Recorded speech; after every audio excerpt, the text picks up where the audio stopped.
I pulled into the long, winding driveway of the Sullivan estate, my hands gripping the steering wheel a little too tightly.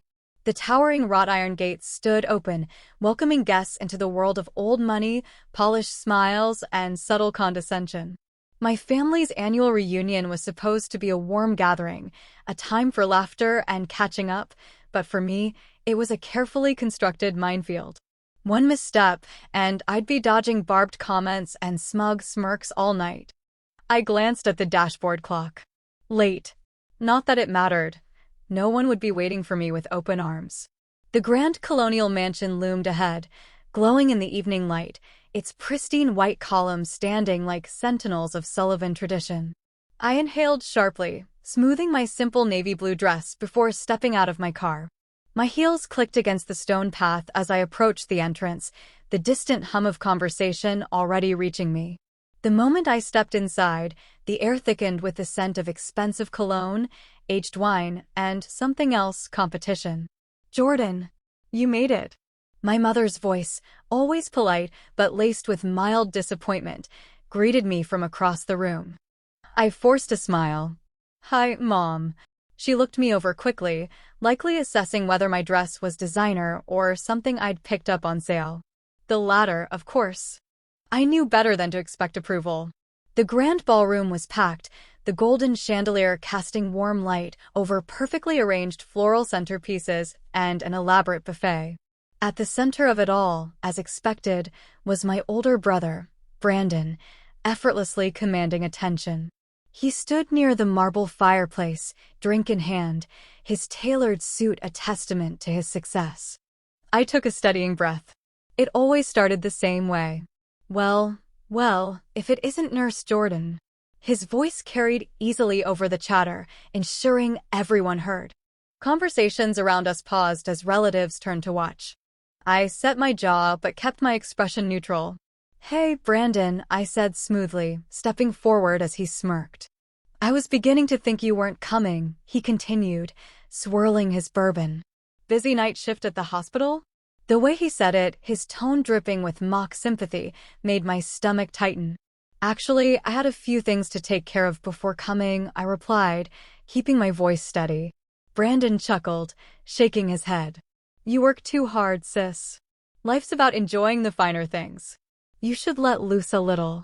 Maybe let me help you out, get you something nicer than, well, this." He gestured at my dress, his smirk widening. The laughter around us was polite but unmistakable. I ignored it, my heart pounding in my chest. He loved this, playing the generous, successful older brother while making me seem small. I gave him a slow smile. "Oh, I don't know, Brandon. I think I'm doing just fine." His brow lifted, as if the idea was too absurd to consider.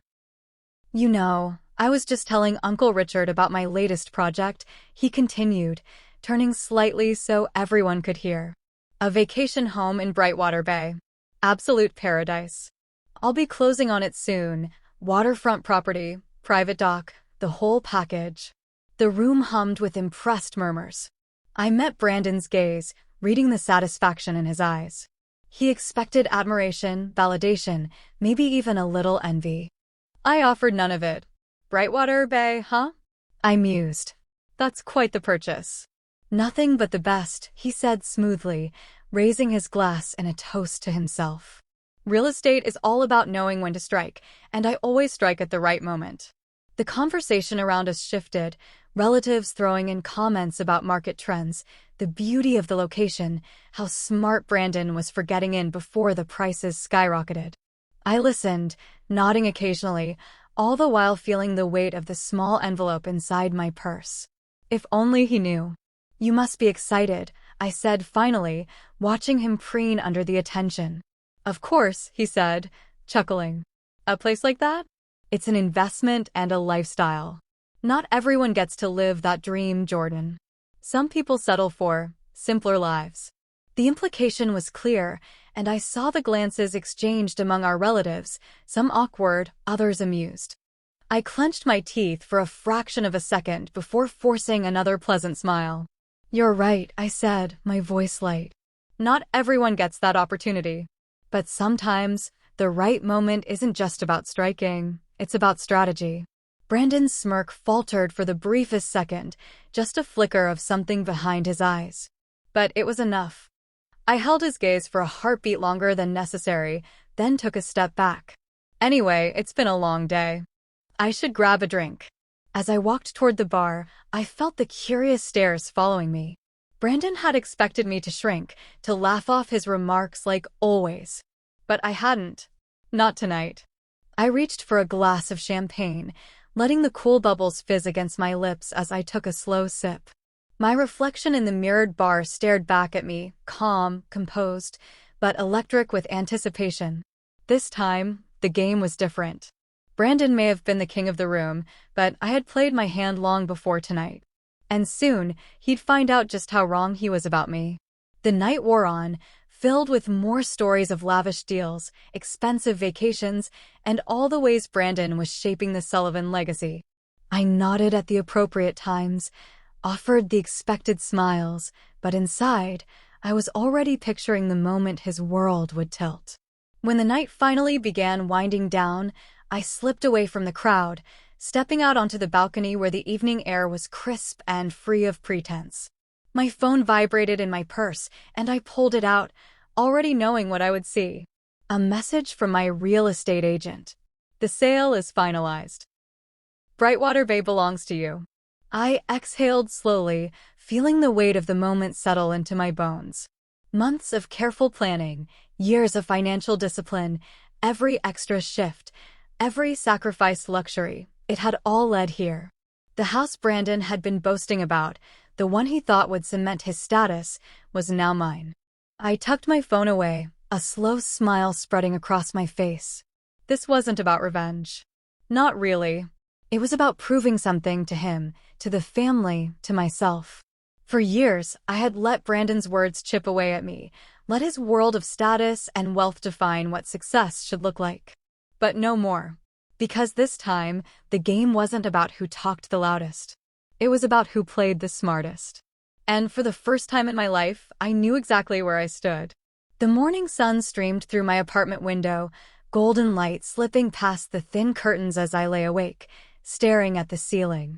Last night had been predictable, Brandon flaunting his success, reveling in the admiration of our relatives, and tossing subtle insults my way like crumbs to pigeons. But what he didn't know, what none of them knew, was that the tides had already shifted. The house was mine. I had read the confirmation text over and over again, letting the words soak in like warmth on a cold day. It was real. The papers were signed, the deal was sealed, and nothing Brandon did could change that. But this was only the beginning. I rolled out of bed, stretching before making my way to the kitchen. The apartment was modest, neat, and filled with small comforts, cozy blankets, a bookshelf packed with well-worn novels, the faint scent of fresh coffee from the automatic timer I had set the night before. It wasn't flashy, but it was mine, built on hard work and discipline rather than hollow boasts and inherited privilege. Pouring a cup of coffee, I settled into my small dining nook, opening my laptop to check my financial portfolio. Years of careful saving, cutting corners, and making strategic investments had led me here. While Brandon had been busy projecting an image of success, I had been quietly building the real thing.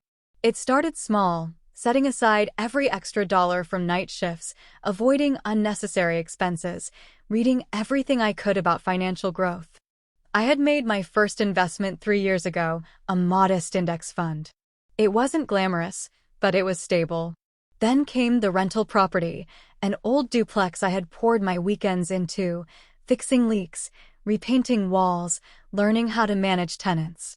Every step had been slow, calculated, deliberate. And now, here I was. I clicked on my real estate folder, scanning through the finalized documents. Brightwater Bay was no longer just a vacation home. It was a symbol, a silent declaration that I wasn't the underdog my family thought I was. The ringing of my phone pulled me from my thoughts. I glanced at the screen. Amelia. I smiled before answering. Morning. Okay, Amelia said without preamble. Tell me everything. I chuckled, shifting in my chair. Amelia had been my best friend since college, the one person who had always believed in me, even when I doubted myself. "The house is mine," I said simply, letting the words settle. Amelia let out a delighted shriek. "Are you serious?" "Jordan, this is insane. Does Brandon know?"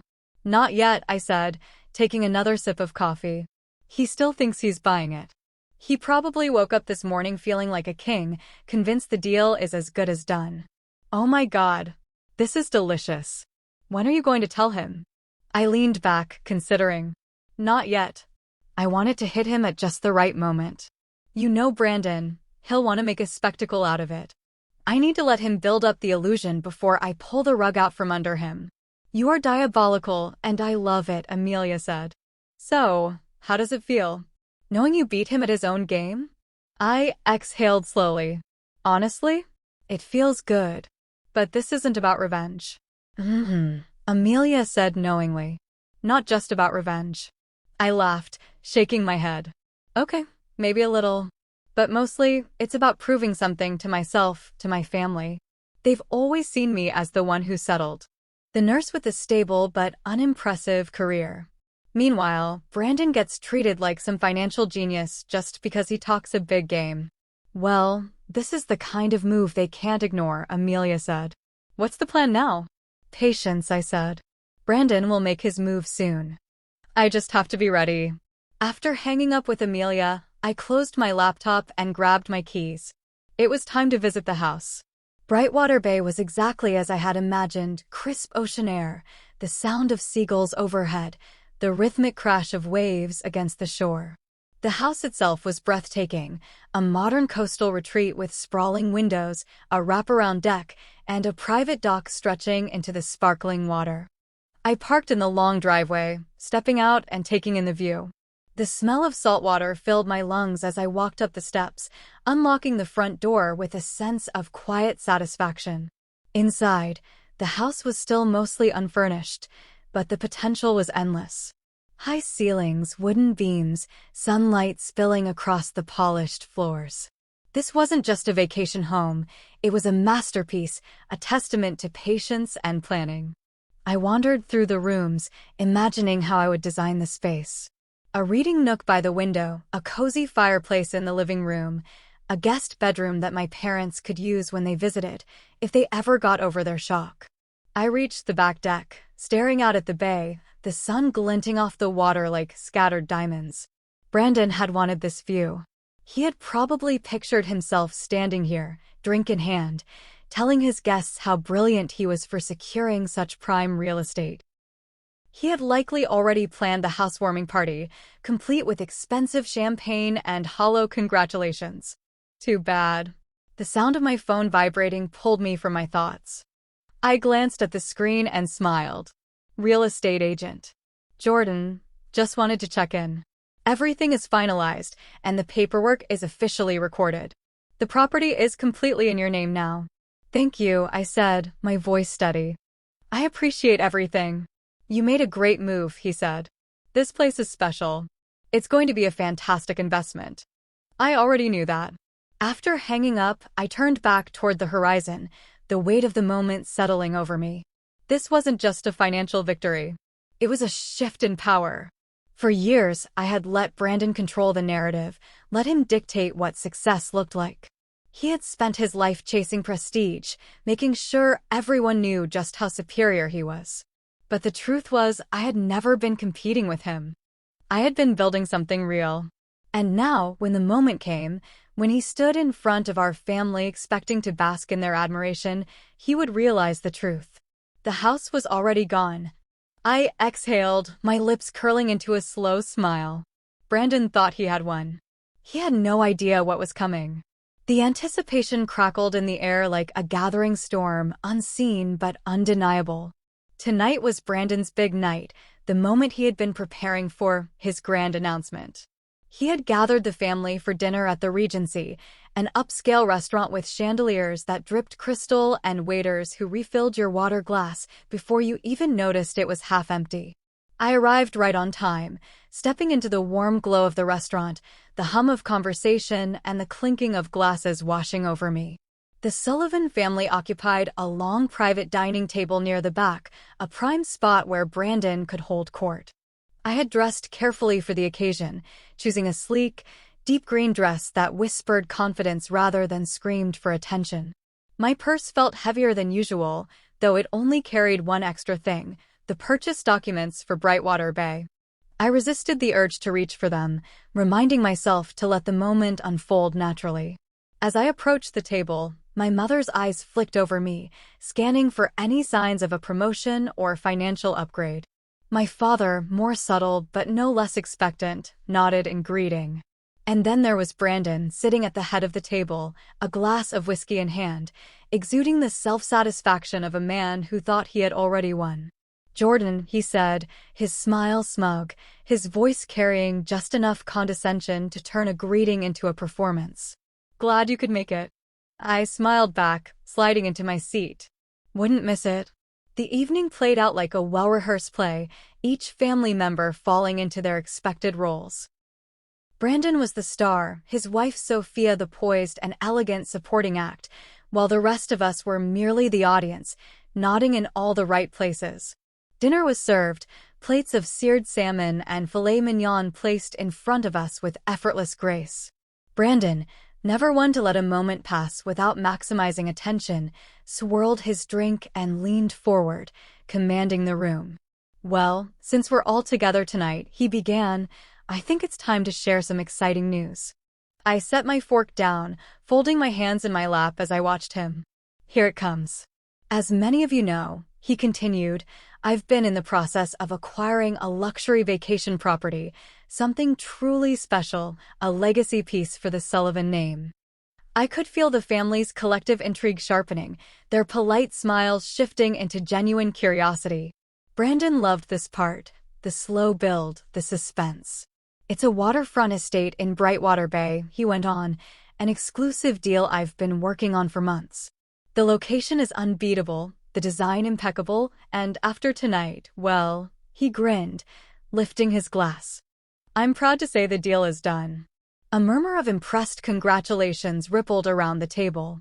My mother beamed, my father nodded approvingly, and our relatives exchanged knowing glances. I waited, and then, right on cue, Sophia's phone buzzed. She glanced at it, her expression shifting so subtly that no one else seemed to notice. No one except me. Brandon, oblivious, continued basking in the glow of his own triumph. "It's the kind of property that—" "Wait," Sophia cut in, her voice hesitant. Brandon frowned, momentarily thrown off script. "What is it?" She hesitated, then turned her phone screen toward him. "I just got a message from your real estate agent." The room hushed slightly. Brandon's confident grin faltered as he took the phone, scanning the message. His brows knit together, his fingers tightening around the glass in his other hand. "What?" he muttered, his voice a fraction quieter than before. Sophia swallowed. "It says the house was sold." A beat of silence. "Obviously, that's a mistake," Brandon said quickly, shaking his head. "I'll call him right now." He reached for his own phone, his fingers tapping impatiently against the screen.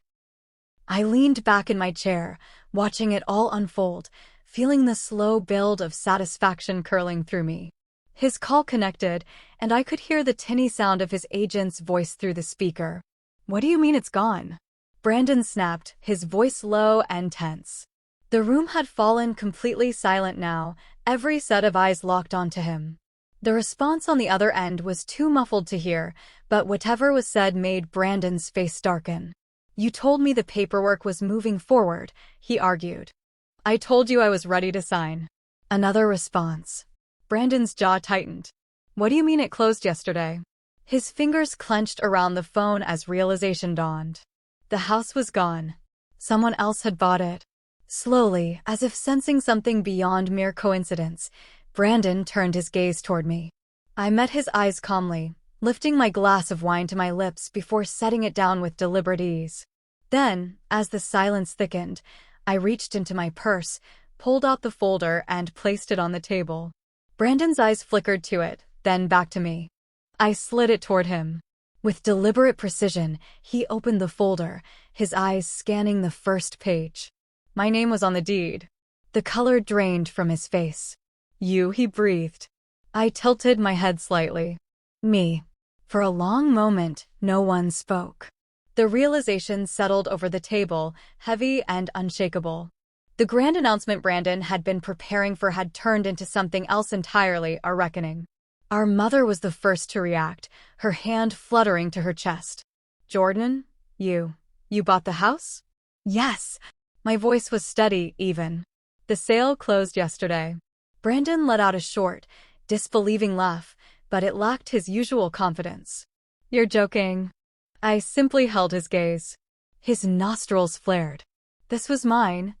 I had everything in place. You had words in place, I corrected smoothly. I had the actual finances. A few quiet gasps rippled around the table. Even Sophia looked stunned. Brandon's grip on the folder tightened. You had no right. Actually, I interrupted, I had every right. It was on the market. I made an offer. I closed the deal. I took a sip of wine, savoring the way his fury simmered just beneath the surface. That's how real estate works. His jaw clenched, his shoulders tensing as he tried to process it. You did this to humiliate me. No, I said simply. I did this because I could. The weight of those words pressed into him, and for the first time, I saw something crack beneath his polished exterior. For years, he had believed he was untouchable. That I would always be the one struggling to keep up while he soared ahead. But now, right here, in front of everyone who had always believed in his flawless success, the illusion was shattered. Brandon shoved the folder away as if the very sight of it burned him. This isn't over, he muttered, pushing back his chair. He stood abruptly, his hands braced against the table as he tried to regain control of the moment. But the room had already shifted. The applause he had expected was gone, replaced by murmurs, exchanged glances, and the quiet realization that Brandon Sullivan had just been outplayed by his own sister. As he stormed out of the restaurant, the silence left in his wake was filled with something new. Not just shock. Recognition. And as I picked up the folder and calmly placed it back into my purse, I realized something else. For the first time in my life, my family was looking at me the way they had always looked at Brandon. And it felt damn good. The evening after the disastrous dinner, I sat on the back deck of the Brightwater Bay house, the salty air brushing against my skin. The ocean waves rolled in a steady rhythm, soothing, grounding. But despite the serene beauty surrounding me, my mind was still replaying the moment at the restaurant, Brandon's disbelief, the crack in his confidence, the way his hands had clenched around the edges of the folder as if trying to crush the truth. It should have felt like a perfect victory. And in some ways, it did. But I also knew my brother well enough to understand that this wasn't the end. It was only the beginning. I sipped my coffee, my phone buzzing against the table. Amelia. You are officially my hero, she declared the second I picked up. I need every detail. I chuckled, resting my head against the chair. It was brutal. He didn't see it coming. And the family? Stunned. Mom looked like she was reevaluating everything she's ever known about me. Dad didn't say much, but he was watching everything. And Brandon. I sighed. He left without another word. Amelia let out a low whistle. Oh, he's plotting something. I know, I admitted. But whatever he does, it won't change anything. The house is mine. You did something no one in your family thought you were capable of, she said. That's power. Now the question is, what does Brandon do when he realizes he's not the golden boy anymore? I had a feeling I was about to find out. The answer came the next afternoon. I had just returned from a run, sweat still cooling on my skin as I reached my apartment.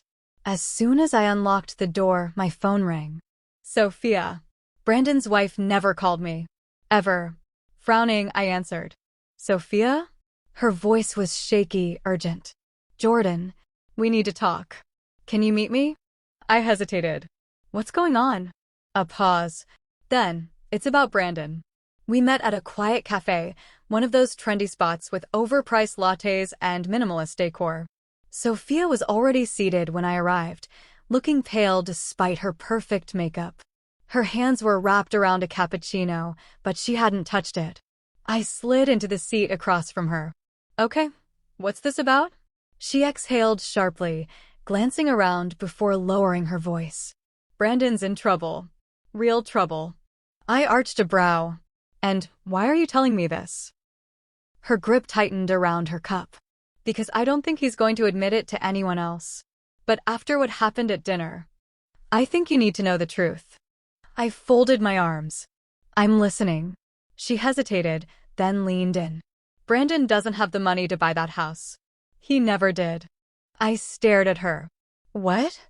She swallowed hard. He's drowning in debt, Jordan. Credit cards, personal loans, business expenses. He's been moving money around, making it look like he's still on top, but it's a mess. The house in Brightwater Bay? He was never actually in a position to buy it. I let that sink in. Then why the big performance at dinner? Why act like the deal was done? Because he needed it to be real, she admitted, her voice laced with frustration. He thought he could figure something out at the last minute, get an investor, secure another loan, maybe even convince Mom and Dad to help him out. He was stalling. But when he found out you bought the house instead, she trailed off. Something clicked into place. It wasn't just about losing the house, I realized. It was about losing the illusion. Sophia nodded. Everyone saw it. For the first time, the family wasn't looking at him like he was untouchable. And that scared him. I let out a slow breath, absorbing the weight of her words. How bad is it? Bad, she admitted. The kind of bad that doesn't just go away with a few lucky deals. And now that the cracks are showing, I don't know what he'll do. I studied her carefully. Sophia had always played the role of the elegant, supportive wife, standing beside Brandon as he built his empire of appearances. But right now, there was something else in her eyes. Fear. What do you think he's going to do? I asked. She hesitated. I don't know. But if he asks for help, if he tries to manipulate our parents into bailing him out. Her voice lowered. Please, Jordan. Don't let them do it. The warning sat heavy in my mind as I drove to our parents' house that evening. I had planned to wait before facing the inevitable fallout, but after what Sophia had told me, I needed to be ahead of whatever storm was coming. I barely had time to knock before my mother opened the door, her expression a careful mask of control. You should come inside. That wasn't a good sign. I stepped into the living room, where my father sat in his usual armchair, arms crossed. And there, standing by the fireplace with a whiskey glass he probably didn't need, was Brandon. His eyes flicked up as I entered, but his expression was unreadable. Finally, he muttered. I took a seat, bracing myself. My mother cleared her throat. Brandon told us what happened at dinner. I glanced at him. Did he? Brandon swirled his drink. You made your point, Jordan. You got your little victory. I leaned forward. It's not about victory, Brandon. It's about reality. He let out a sharp laugh. Reality? You don't know anything about it. Actually, I do, I said evenly. Reality is buying something because you can afford it. Reality is not pretending you have something you don't. His jaw tensed. You think you're so clever, don't you? I think I made a smart financial decision, I corrected. And I think you made a series of bad ones. A beat of silence. My father's voice cut through it. Brandon told us he needs help. There it was. I turned to my parents. Help how? My mother hesitated. A temporary loan. Something to stabilize things. No. The word left my lips before I could stop it. Brandon's eyes flashed. Excuse me? You don't need a loan, I said. You need to face the consequences of your choices. My father exhaled heavily. Jordan, we can't just. Yes, you can, I said firmly. If you bail him out now, you'll be bailing him out for the rest of his life. And next time, it'll be worse. My mother looked torn. Brandon, on the other hand, looked murderous. You think you're better than me now? He snapped. I met his glare head-on. No. I think I worked for what I have. And I think you thought you could fake your way to the top forever. But the truth is out now, Brandon. And it's time you deal with it. His hand clenched around his glass. You don't understand how things work. Oh, I do, I countered. I just don't live in the fantasy world you built for yourself. Another long silence stretched between us. Then, for the first time, my father spoke. "We're not taking out a mortgage for this, Brandon." The finality in his tone made something shift in my brother's expression. Defeat. And just like that, the empire Brandon had built on borrowed time began to crumble. And I didn't feel the slightest bit sorry for him. The drive back from my parents' house was eerily quiet, but my mind was anything but. I replayed the conversation over and over, dissecting every word, every tense moment. My parents had always indulged Brandon, treating his recklessness as ambition and his arrogance as confidence. But tonight, something had changed. For the first time, they had hesitated. For the first time, they had told him no.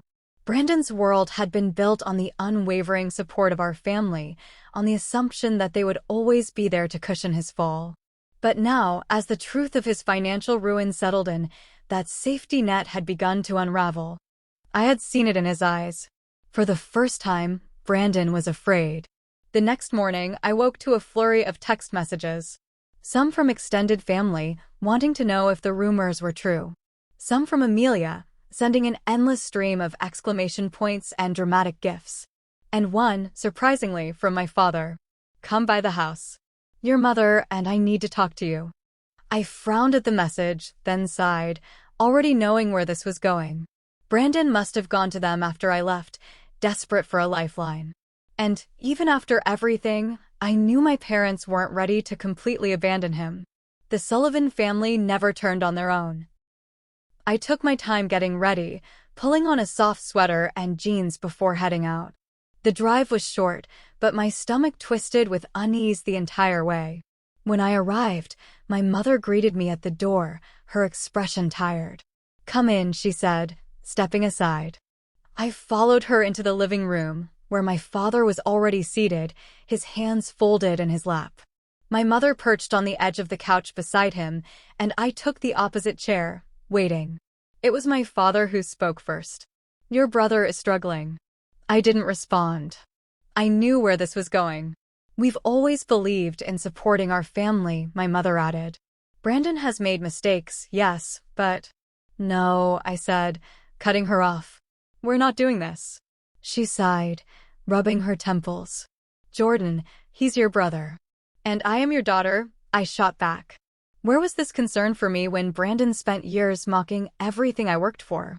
Where was this urgency when he made it his mission to make me feel like I was never enough? My mother flinched. My father exhaled heavily. "This isn't about the past," he said. "No," I agreed. "It's about accountability. And the fact that for the first time in his life, Brandon has to deal with the consequences of his actions." Silence. "He asked us to take out a mortgage," my father admitted finally, "to help him restructure his finances." My jaw tightened. And what happens when that isn't enough? When he makes the same mistakes all over again? You'll just keep bailing him out? My mother's lips pressed into a thin line. "I get that you want to help him," I continued, my voice softer now. "But what if helping him means letting him fail?" They exchanged glances, and I knew I had struck a nerve. My father cleared his throat. "We haven't agreed to anything yet." "Good." My mother, still reluctant, clasped her hands together. "And if we don't help him, what happens to him?" "He figures it out," I said simply. "Like the rest of us have to." A few days passed in uneasy silence. Brandon didn't reach out. My parents didn't bring it up again. And for the first time in a long time, the Sullivan family dynamic shifted. Then, one afternoon, a knock sounded at my door. When I opened it, Brandon stood on the other side. I hadn't seen him since that night at our parents' house. He looked different. Still dressed sharply in his usual designer coat, but there was something missing.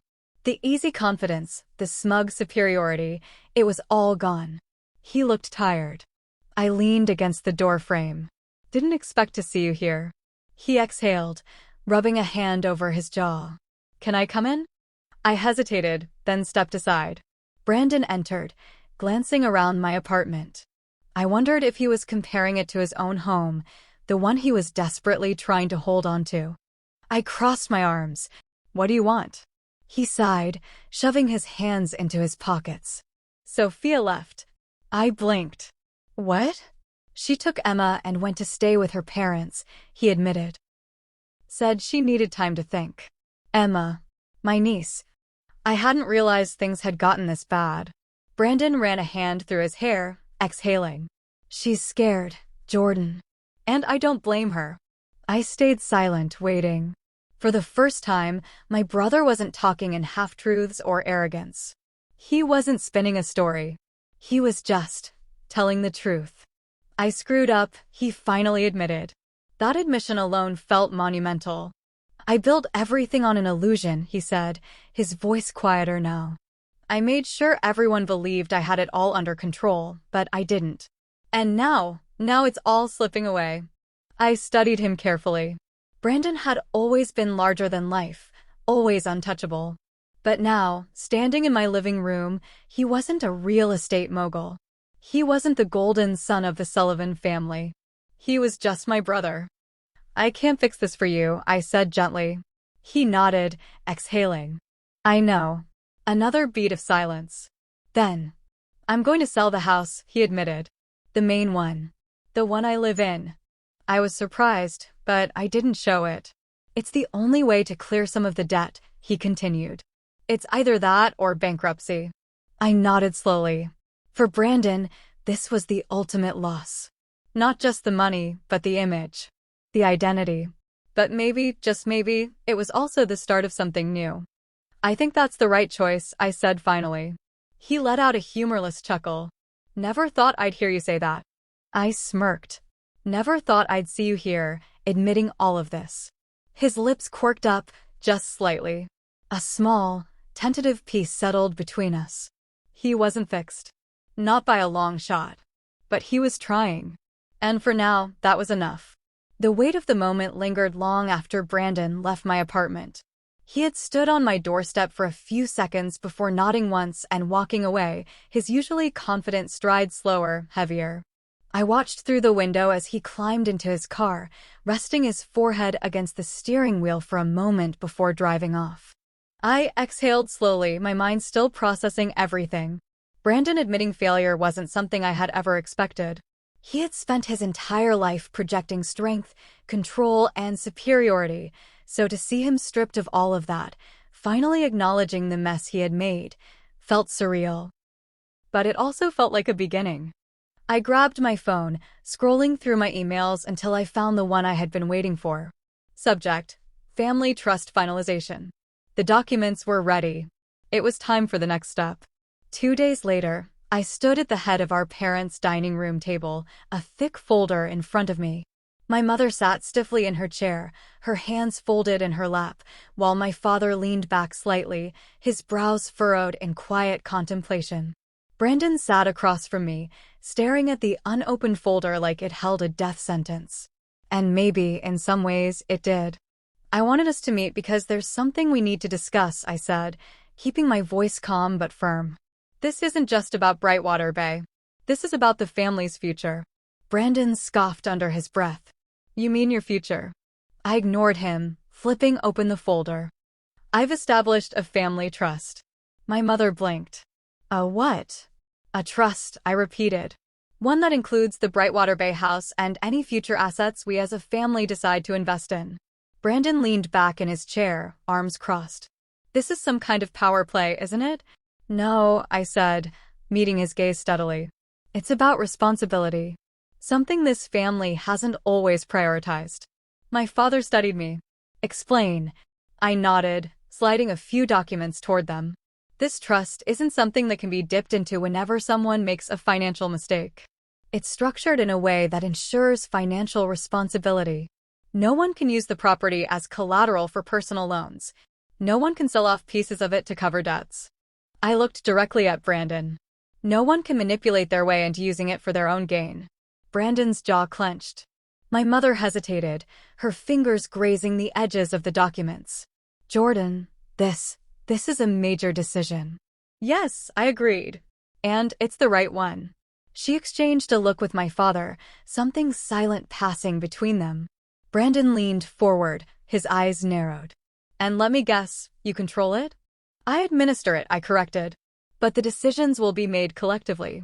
The terms are clear. The property can only be used for family gatherings, vacations, or long-term investments that benefit future generations. So it's locked away, he said bitterly. It's protected, I countered. From bad financial decisions. From reckless spending. From people who think wealth is about appearances rather than stability. Brandon exhaled sharply, shaking his head. This is ridiculous. No, my father said quietly, surprising us all. Brandon turned to him. You're actually okay with this? My father studied the document again, his expression unreadable. For years, we've enabled a certain way of thinking in this family. We've placed value on the wrong things. Maybe it's time that changed. Brandon's mouth tightened. So you're siding with her? My father met his gaze evenly. I'm siding with the future. Brandon scoffed, pushing back from the table. He ran a hand through his hair, pacing slightly before turning back to me. This is all because of what happened, isn't it? You wanted to humiliate me. You wanted to take everything.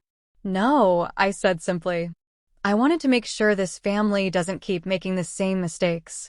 He shook his head. This is about control. I shrugged. Maybe. Or maybe it's about making sure the next generation doesn't end up in the same mess you're in now.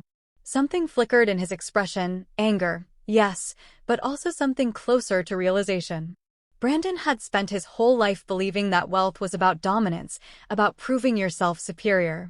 But now, for the first time, he was facing a different kind of power, one built on patience, discipline, and actual financial wisdom. And he didn't know how to handle it. My mother, still looking uncertain, placed a hand on my father's arm. And what happens if the family needs help? There's a provision for that, I assured her. A financial counseling fund. If someone needs assistance, they can access it, but only if they agree to financial accountability measures. Brandon let out a sharp laugh. You want to make me take financial counseling? I want to make sure no one ends up in your position again, I corrected. Including you. His jaw clenched, but he didn't argue. I took a breath, letting my gaze sweep across the table. This isn't about punishing anyone. It's about building something that lasts. Something real. I want this family to stop defining success by who drives the most expensive car or who throws the most extravagant parties. I looked directly at Brandon. I want us to stop pretending.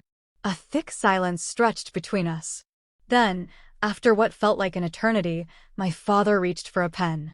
I think this is a good step, he said simply, signing his name. My mother hesitated, then followed suit. Brandon's expression was unreadable as they passed the documents back to me. This is going to change things, my mother murmured. I smiled faintly. That's the point. Brandon stared at the papers in front of him for a long time. His hands clenched into fists, then relaxed. He picked up the pen, rolling it between his fingers. Then, finally, he signed. It was done. I exhaled, feeling a weight I hadn't even realized I'd been carrying lift off my shoulders. For the first time, our family wasn't just surviving on illusions. We were building something real. And this time, Brandon would either learn to be part of it or be left behind. The pen hovered over the final page for just a second before Brandon pressed it down, scrawling his name in ink. The moment his signature joined the others, a quiet shift settled over the room. It was done. The trust was no longer just an idea or a proposal. It was real, binding, a permanent shift in how the Sullivan family would operate. Brandon sat back, staring at the paper as though it might change under his gaze. His jaw was tight, his shoulders stiff, but he didn't say anything. He had fought this every step of the way, yet here he was, signing his name alongside mine. I closed the folder, taking a steady breath before glancing up at him. That wasn't so hard, was it? His lips pressed into a thin line, but instead of firing back with one of his usual quips, he merely leaned back in his chair. The silence between us was tense, but there was something different about it now. Something close to understanding. My father was the first to break the quiet. This is a turning point for our family, he said, his voice level but firm. We've spent too many years measuring success by the wrong things. It's time to redefine what that means. My mother, still looking somewhat uncertain, reached out and squeezed his hand. She had always been a quiet supporter of Brandon's choices, even when they were reckless, but even she seemed to recognize that this was the only way forward. Brandon let out a slow exhale, drumming his fingers against the table. So, what now? I raised an eyebrow. Now? Now you take responsibility. You agreed to the financial counseling provision. His fingers stilled. You actually expect me to go through with that? I nodded. That's what signing means, Brandon. It's not just ink. It's accountability. He let out a dry chuckle, shaking his head. I still can't believe this is happening. I shrugged. Neither can I. But here we are. For a long time, he didn't speak. He just stared at the papers, as if seeing the weight of his choices laid out before him for the first time. I don't know if I can fix this, he admitted quietly. It was the closest thing to vulnerability I had ever heard from him. I studied him carefully, trying to gauge whether this was another act or if he was actually, finally, telling the truth. You don't have to fix everything all at once, I said eventually. You just have to start. He scoffed, shaking his head. I don't even know where to begin. Start with the financial counseling, I said. Sell the house. Pay off your debts. And maybe, stop worrying so much about what people think. He let out a bitter laugh. Easier said than done. I leaned forward, resting my elbows on the table. I know you think your image is everything, Brandon. That the Sullivan name means success and wealth and status. But what good is a name if there's nothing real behind it? His eyes flicked to mine, something unreadable passing over his expression. For the first time, I saw him truly considering my words. He didn't argue. He didn't deflect. He just nodded. The next few weeks were a quiet adjustment. Brandon officially listed his house for sale, something that sent shockwaves through the extended family. The whispers began almost immediately, speculation about his finances, about whether he had truly lost everything. But for the first time, he didn't try to silence the rumors. He simply did what needed to be done. Our parents, still adjusting to the new reality, avoided discussing it too much. My mother struggled with the idea of not stepping in to help him, but she also knew that enabling him had only made things worse. My father, on the other hand, had fully embraced the shift, even going so far as to start reevaluating some of his own investments. And Brandon? Brandon started showing up to financial counseling. I didn't expect to hear much about it at first. He was too proud, too used to keeping up appearances. But one evening, just as I was settling into my couch with a glass of wine, my phone buzzed. A text. From Brandon. This stuff is harder than I thought. I stared at the message for a long moment before typing back. That's how you know it's working. A few seconds later, 3 dots appeared, as if he were about to respond. Then they disappeared. I smirked, taking a sip of wine. Small steps. A month later, we had our first official Sullivan Family Trust meeting at Brightwater Bay. It was a crisp Saturday morning, the sun casting golden light over the waves as I sat up on the back deck. My father arrived first, nodding approvingly at the neatly arranged documents. My mother followed, bringing a tray of pastries as if the act of feeding everyone could smooth over the remaining tensions. And then came Brandon. He was dressed more casually than usual, no tailored suit, no expensive watch. Just a simple button-down and jeans. He still carried himself with that familiar confidence, but something about him seemed lighter. He dropped into a chair across from me, exhaling. Let's get this over with. I rolled my eyes but didn't argue. The meeting was surprisingly smooth. We discussed potential investments, how the property would be maintained, and long-term goals for the family trust. My father suggested expanding it beyond just the house, perhaps even using part of the funds to create a scholarship for future family members. That idea had been mine from the start, but hearing him say it out loud made me smile. Brandon, to my surprise, didn't push back. When the conversation turned to financial accountability, he didn't argue. He didn't scoff. He just listened. And when the meeting ended, as everyone began to gather their things, he lingered behind. I glanced up from my notes. What? He hesitated, then let out a breath. You were right. I arched a brow. Can you say that again? I just want to make sure I heard it correctly. He rolled his eyes. Don't push it. I smirked, but softened slightly. Right about what? Brandon stared out at the water, his expression thoughtful. About everything. About how I handled things. About what I thought success meant. I stayed quiet, letting him continue. I spent so much time trying to impress everyone, he admitted. Trying to prove that I was, I don't know, the best, the most successful. And it turns out, all I was doing was making sure no one saw how close I was to losing everything. His voice was quieter than usual, less guarded. I leaned back in my chair. So what happens now? He shrugged. I don't know. But at least this time, I'm not pretending. A slow smile tugged at my lips. That's a good start. He sighed, shaking his head. God, you're so smug. I laughed. You literally just admitted I was right. You don't get to complain. He groaned, standing up. I'm leaving before this turns into a TED Talk. I stood too, watching as he walked toward the edge of the deck, looking out at the water. For a moment, he was quiet. Then, without turning back, he said something I never expected to hear. I'm proud of you, you know.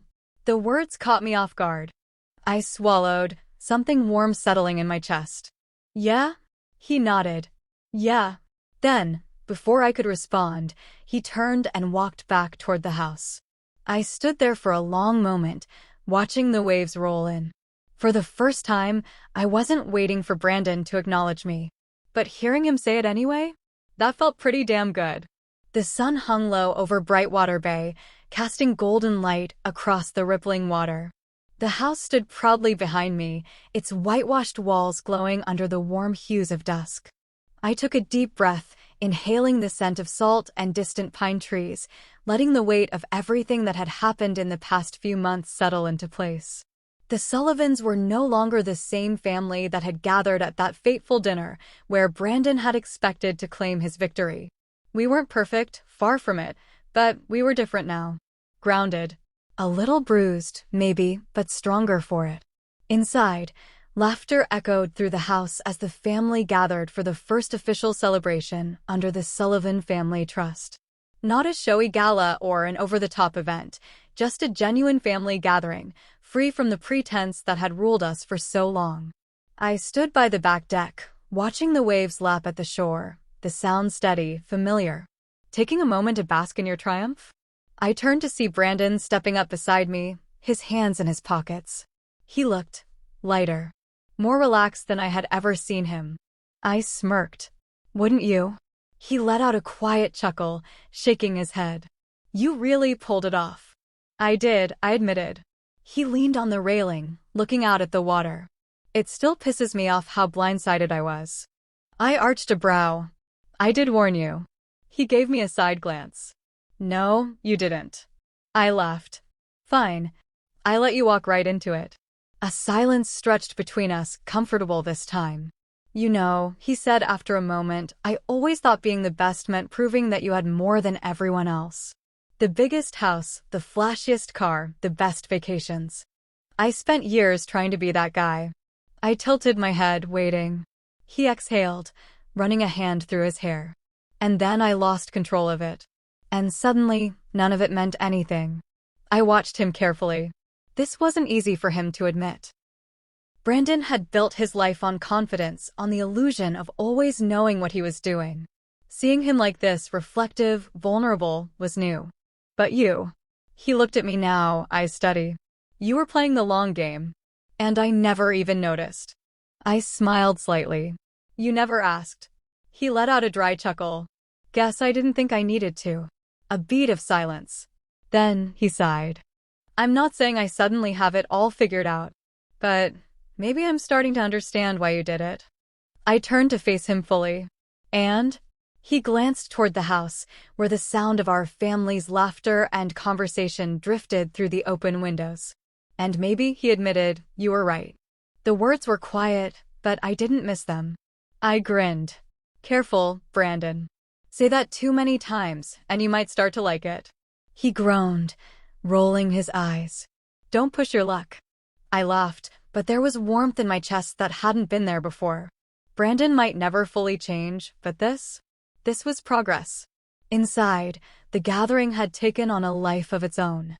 My parents were deep in conversation with my aunt and uncle, the tension from previous months seemingly dissolved. The family, once so fractured by Brandon's recklessness and the silent expectations we had all lived under, was finally coming together in a way that felt real. I caught my father's eye from across the room, and he gave me a small nod.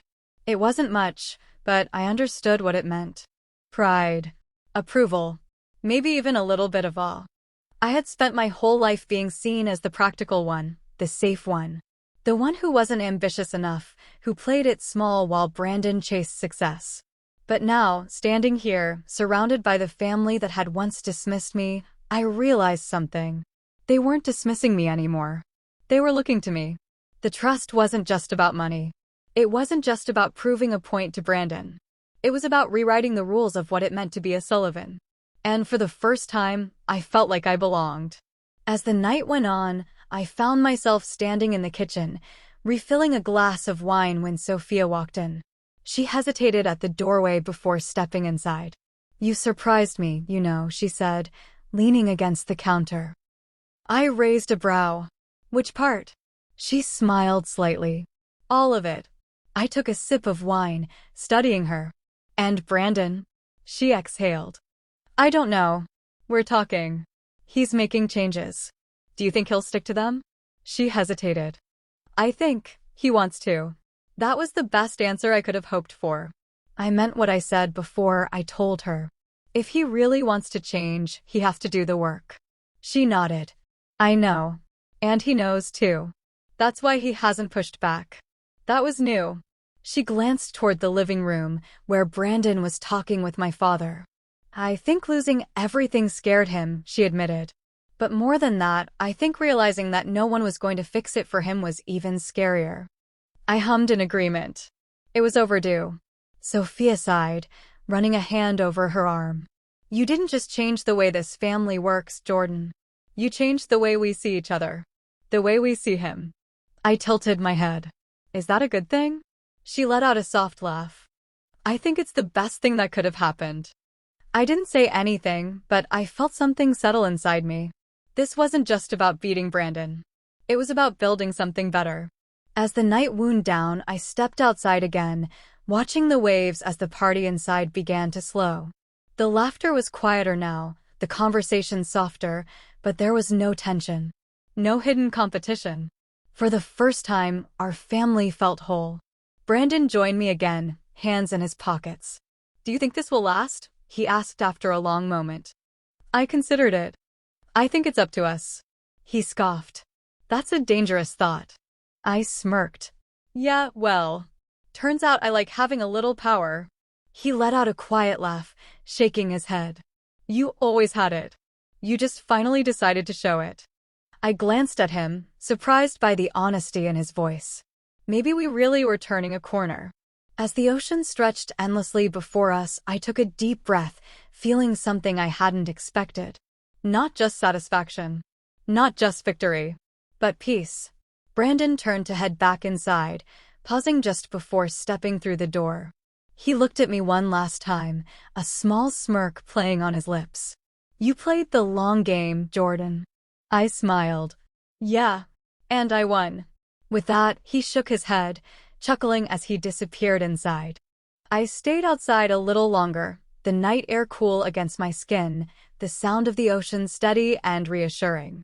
This was just the beginning. But for the first time in a long time, I knew the Sullivans were finally moving forward together. And that was worth everything.